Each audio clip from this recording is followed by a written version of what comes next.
हाय बच्चों, कैसे हो आप लोग? बहुत अच्छे होंगे।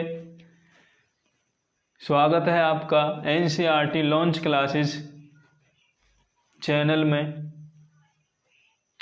आपने अभी तक पढ़ा है कि लेटर्स जो होते हैं वो अंग्रेजी में 26 होते हैं और उन 26 अक्षरों को मिला मिला के वर्ड बन जाते हैं और वर्ड को मिलाने से बन जाता है सेंटेंस। सेंटेंस के काइंड्स आपने पढ़ लिए थे, सेंटेंस के पार्ट आपने पढ़ लिए थे। अब बहुत सारे बच्चे कह रहे हैं सर जी कि हमें तो अंग्रेजी से हिंदी में बनाना कुछ भी आता ही नहीं है। अगर हमें कोई शब्द दे दिया गया है, मान लीजिए हमें कृपाल दे दिया गया है, तो इसका हम इंग्लिश कैसे बनाएं? इंग्लिश हम कैसे बनाएं? किसी शब्द का अंग्रेजी में परिवर्तन हम कैसे करें?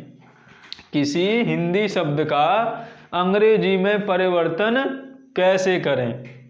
किसी हिंदी शब्द का अंग्रेजी में परिवर्तन हम कैसे करेंगे? तो इसके लिए आपको 4 बेसिक रूल्स यानी 4 नियम आपको पता होने चाहिए।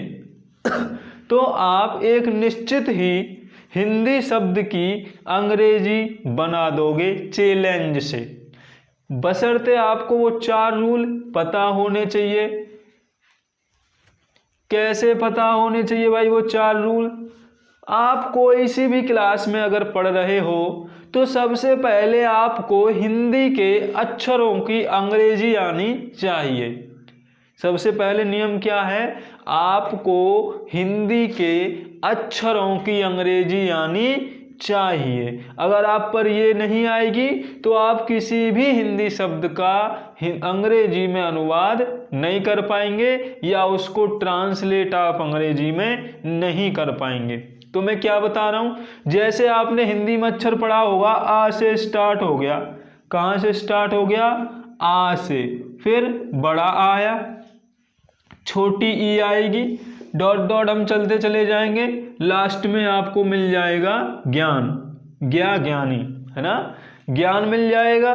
तो ऐसे करके टोटल जितने अक्षर हैं हिंदी में उनकी सबसे पहले आपको अंग्रेजी आनी चाहिए। अब मैं यहाँ पे आपको ये नोट तो नहीं करा सकता कि इस अक्षर की अंग्रेजी क्या है, इस अक्षर की अंग्रेजी क्या है। तो आप ये कोशिश करिएगा कि कोई पुस्तक छोटी सी आती है, 2 रुपये शायद इस पुस्तक मिल जाती है 5 रुपये की, उसमें आपको सारे हिंदी के अक्षरों की अंग्रेजी मिल जाएगी 12 खड़ी के नाम से। फिर भी मैं बता देता हूँ आपको, जैसे छोटा आ का जो अंग्रेजी होता है वो ए, बड़ा आ का जो होता है डबल ए, छोटी की जो अंग्रेजी होती है वो होती है आपकी ई, है ना? ई या आई। जैसी हमें जरूरत पड़ेगी वैसे हम बताते जाएंगे। ऐसे जो क वर्ड है उसका के ए उच्चारण हम करते हैं। कैसे करेंगे? क। क्या बोला जा रहा है? क। क का मतलब के और ए। पूरा जो क है वो के ए से उच्चारित किया जाएगा, यानी प्रत्येक अक्षर की अंग्रेजी के लास्ट में आपको ए लिखा हुआ मिल जाएगा। क्या लिखा हुआ मिल जाएगा? ए। जैसे अगर आप घ लोगे तो घ का GHA आपको मिलेगा। घ का क्या मिल जाएगा अनुवाद? GHA। ऐसे जब आप स का करोगे तो SA मिलेगा और ह का करोगे तो आपको HA मिलेगा। तो क्लियर हो गया होगा। तो सबसे पहला रूल क्या बताया मैंने? हिंदी शब्द की अंग्रेजी बनाने के लिए आपको उस शब्द में आने वाले अक्षरों की अंग्रेजी पता होनी चाहिए। कोई दिक्कत नहीं। चलिए दूसरा जो नियम बोलता है वो नियम याद करिए। दूसरा नियम कहता है कि किसी शब्द में जो मात्रा लगी होती है, किसी शब्द में जो मात्रा लगी होती है उसकी जो अंग्रेजी है, मात्रा की अंग्रेजी सदैव उस अक्षर के बाद आएगी जिस अक्षर पर वो लगी है। जैसे मान लीजिए आपको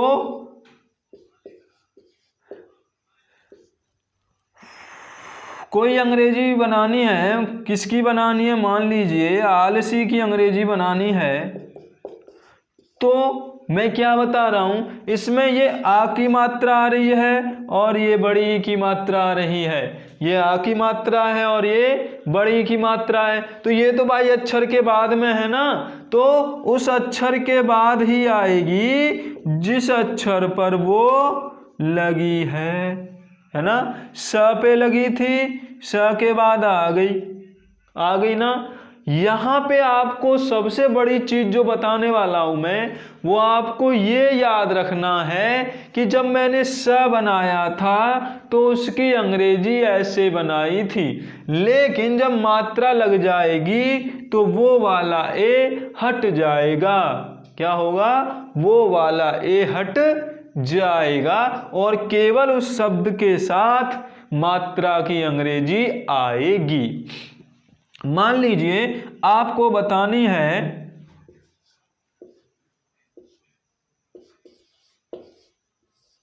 रा की मैंने कोई वर्ड लिखा है या आदि मैंने कोई वर्ड लिखा, आदि सुना होगा, आदि ये वर्ड लिखा है।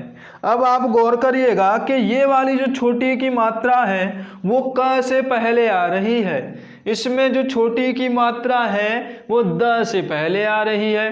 तो मैंने क्या बताया है कि मात्रा चाहे कहीं भी आए, लेकिन जिस अक्षर पर वो लगी है उसकी अंग्रेजी उस अक्षर के बाद आएगी जिस अक्षर पर वो लगी है। जैसे आर, आ की मात्रा की ए, का कबूतर की के ए, इनके ए नहीं आएगी, आएगी छोटी की मात्रा की, रा की। समझ में आया? तो ऐसे ही बड़ा आ बना दिया मैंने आ से, दाद बाद बना दिया डी से और छोटी की मात्रा लगा दी मैंने आई से। क्लियर हो गया? तो दूसरा नियम क्लियर हुआ। पहले तो आपको सारे अक्षरों की अंग्रेजी आनी चाहिए और दूसरा नंबर आपको मात्रा की जो अंग्रेजी बनानी है उस अक्षर के बाद बनानी है जिस अक्षर पर वो लगी है। कहाँ बनानी है? जिस अक्षर पर वो मात्रा लगी है उस अक्षर के बाद बना देंगे हम उस मात्रा की अंग्रेजी। और जो मात्राएं हैं वो अंग्रेजी के स्वरों से लगती हैं, जैसे ए, ई, आई, ओ, यू से ही कोई मात्रा लगेगी, अदरवाइज तो कोई मात्रा नहीं लगती। तीसरा रूल क्या कहता है कि आधे अक्षर की अंग्रेजी, अब मान लीजिए किसी में आधा आ रहा है, मैंने लिखा सख्त, मैंने क्या लिख दिया? सख्त। अब इसमें आधा अक्षर आ रहा है ख। अब आप बोलोगे आधे अक्षर की अंग्रेजी, ख की अंग्रेजी तो के एच होती है भाई, ख की अंग्रेजी क्या होती है? के एच ए। अब इसको हम आधे ख की बनानी है तो,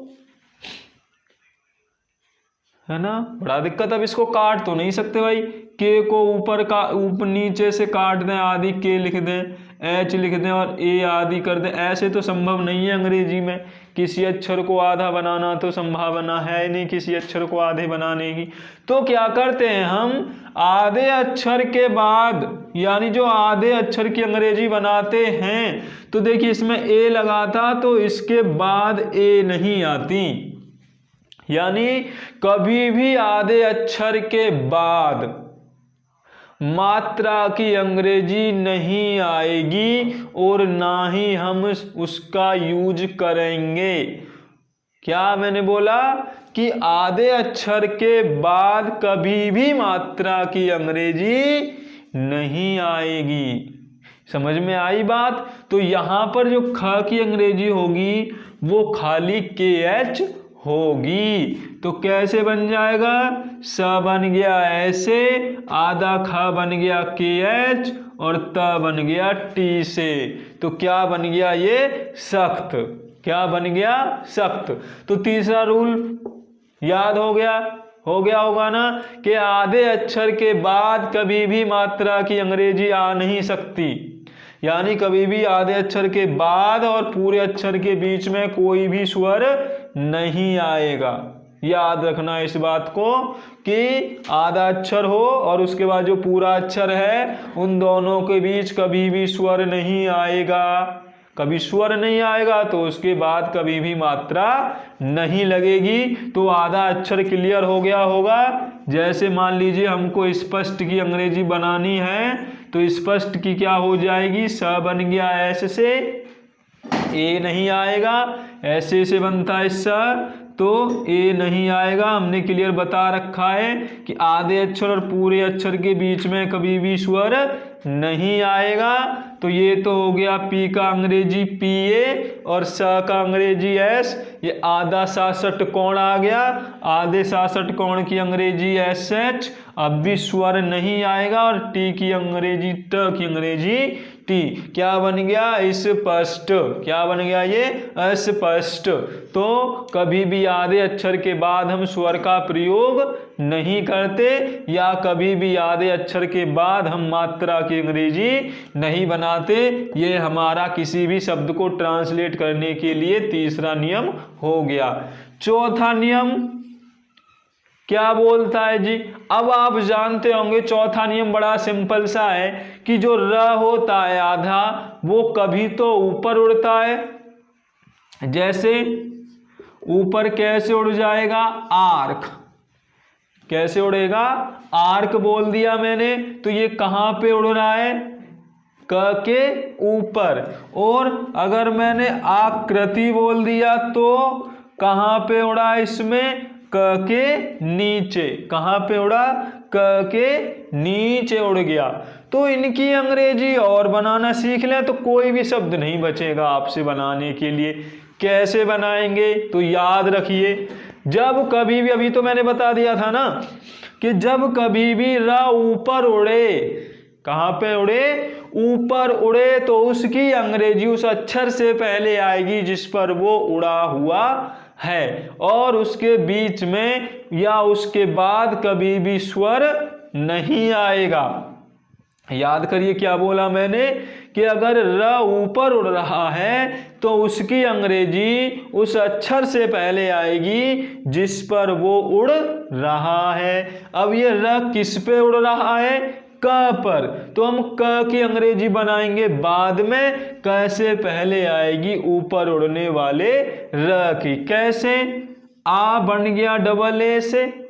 अब मैंने क्या बोला, क की अंग्रेजी आनी चाहिए लेकिन क की नहीं आएगी क्योंकि ऊपर र उड़ा हुआ है। तो र की पहले आएगी, इसके बाद कभी भी स्वर नहीं आएगा और अब आएगा वो अक्षर जिस पर वो उड़ा है। तो ये हो गया आपका आर्क। लेकिन अगर नीचे र उड़ रहा है ना, कहाँ पे उड़ रहा है, नीचे र उड़ रहा है, तो उसकी अंग्रेजी उस अक्षर के बाद आएगी जिस अक्षर पर वो नीचे उड़ा हुआ है और उस अक्षर के बाद कभी भी स्वर नहीं आएगा जब तक कि आप आधे र की अंग्रेजी न बना दो।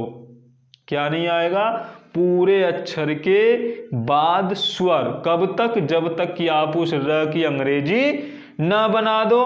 तो क्लियर हो गया, नीचे वाले र की अंग्रेजी कब बनेगी, उस अक्षर के बाद जिस अक्षर पर वो उड़ा है। कैसे बनेगी, डबल ए से बन गया बड़ा आ, क पे उड़ रहा है तो पहले के बाद कोई भी स्वर यहां पर नहीं आएगा क्योंकि नीचे रा है, तो नीचे रा है। और उसके बाद ए, र के बाद या जो मात्रा है इस पे वो मात्रा या फिर ए लगा देंगे। मात्रा मैंने बताया चाहे छोटी की हो चाहे बड़ी की हो, उस अक्षर के बाद आएगी उसकी अंग्रेजी जिस अक्षर पर वो चढ़ी है। तो छोटी की मात्रा हमने बना दी आई से। क्लियर। तो यहाँ पे गौर करिए, जब र ऊपर उड़ेगा तो जिस पर उड़ रहा है उससे पहले र की अंग्रेजी, बीच में कोई स्वर नहीं। और जब नीचे उड़ेगा तो क पहले पूरे अक्षर की अंग्रेजी, उसके बाद कोई स्वर नहीं, फिर र की अंग्रेजी। तो ऊपर र उड़े तो पहले अंग्रेजी और नीचे र उड़े तो बाद में अंग्रेजी हम बनाते हैं। क्लियर। तो अगर आपको ये 4 नियम याद हैं तो आप कोई से शब्द की अंग्रेजी फटाक से बना सकते हो। कौन से नियम, एक बार मैं फिर से रिवाइज कर दे रहा हूँ। पहला नियम कि हमें सभी हिंदी के अक्षरों की और मात्राओं की अंग्रेजी के अक्षरों में बदलने को याद होना चाहिए, यानी हमें सारे अक्षरों की अंग्रेजी पता होनी चाहिए, मात्राओं की अंग्रेजी पता होनी चाहिए कि अगर बड़ी की मात्रा है किससे लगेगी, बड़े ओ की मात्रा है किससे लगेगी, अंग की मात्रा है किससे लगेगी, और अगर ह अक्षर है तो किससे बनेगा, र अक्षर है तो किससे बनेगा। ये था आपका पहला नियम। दूसरा नियम क्या कहता है? दूसरा नियम कहता है कि मात्रा की अंग्रेजी उस अक्षर के बाद आएगी जिस अक्षर पर वो लगी हुई है। मात्रा की अंग्रेजी उस अक्षर के बाद आएगी, ये वर्ड याद रखना, क्योंकि जब हम अंग्रेजी से हिंदी बनाएंगे तो हमें ये बड़ा काम देगा उच्चारण करने में और बोलने में कि मात्रा की अंग्रेजी उस अक्षर के बाद आएगी जिस अक्षर पर वो लगी हुई है। तीसरा नियम, आधे अक्षर की अंग्रेजी वही होती है जो पूरे अक्षर की होती है, लेकिन उसके बाद कभी भी स्वर नहीं लगाया जाता है। आधे अक्षर के बाद कभी भी स्वर आपको दिखाई नहीं देगा, यानी जो पूरा अक्षर था अंग्रेजी वही मिलेगी, लेकिन उसके पीछे जो स्वर होता है वो आधे अक्षर पर आपको दिखाई नहीं देगा। पहले अक्षरों की अंग्रेजी याद कर ली, मात्राओं की अंग्रेजी याद कर ली, फिर उसके बाद कब अक्षर की आएगी कब मात्रा की आएगी ये भी पता लग गया। दिक्कत आएगी आधे अक्षर में, मैंने बता दिया कि आधे अक्षर की भी वही अंग्रेजी होगी लेकिन उसके बाद स्वर यूज नहीं होगा।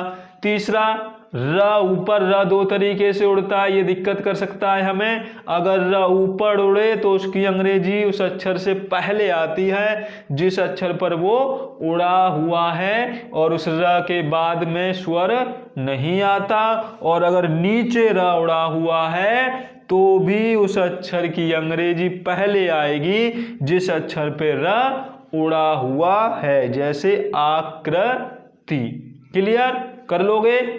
ट्राई करना। मैं यहाँ पे 5 वर्ड लिख रहा हूँ, इनकी अंग्रेजी बना के देखना, ना हो तो कमेंट करना और आंसर पूछना, ठीक है? बना के बताना मुझे कि आपसे ये अंग्रेजी बनी या नहीं बनी। पहला आ रहा है आर्यन, दूसरा वर्ड है कृषि कार्य, कृषि कार्य, तीसरा वर्ड है जी आपका आंदोलन, आंदोलन, पांचवा वर्ड है आपका जी भ्रकुटी, भ्रकुटी, और लास्ट वर्ड है आपका भाई संस्कार। तो आपको इन वर्डों की अंग्रेजी बना के देखनी है जो मैंने आपको 4 नियम बताए हैं, ठीक है? 4 नियम याद रहेंगे ना? बार बार वीडियो देखिए, समझ में नहीं आ रहा दोबारा देखिए, स्टॉप करिए और नोट करिए। और आगे की वीडियो देखने के लिए हमारे चैनल NCERT लॉन्च क्लासेज को सर्च कीजिए।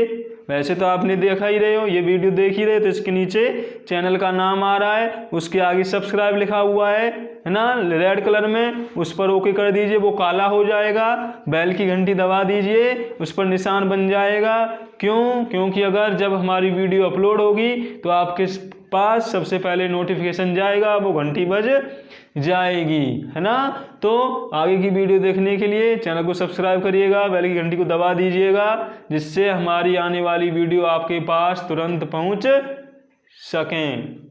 तो मेहनत करिएगा, याद करिएगा, ठीक है? अगली वीडियो में मिलते हैं दोबारा से आगे।